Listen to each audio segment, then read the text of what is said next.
شروع اللہ کا نام لے کر جو بڑا مہربان نہایت رحم والا ہے۔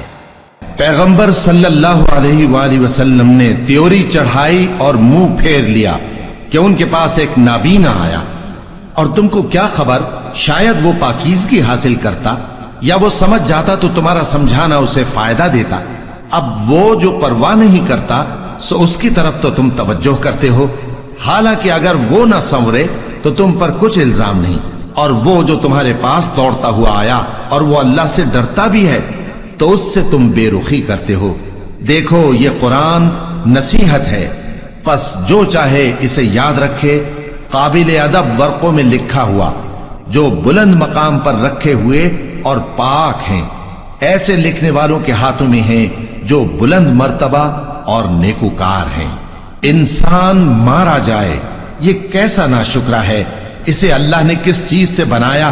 نطفے سے بنایا، پھر اس کا اندازہ مقرر کیا، پھر اس کے لیے رستہ آسان کر دیا، پھر اس کو موت دی سو اسے قبر میں پہنچایا، پھر وہ جب چاہے گا اسے اٹھا کھڑا کرے گا۔ کچھ شک نہیں کہ اللہ نے اسے جو حکم دیا اس نے اس پر عمل نہ کیا۔ تو انسان کو چاہیے کہ اپنے کھانے کی طرف نظر کرے۔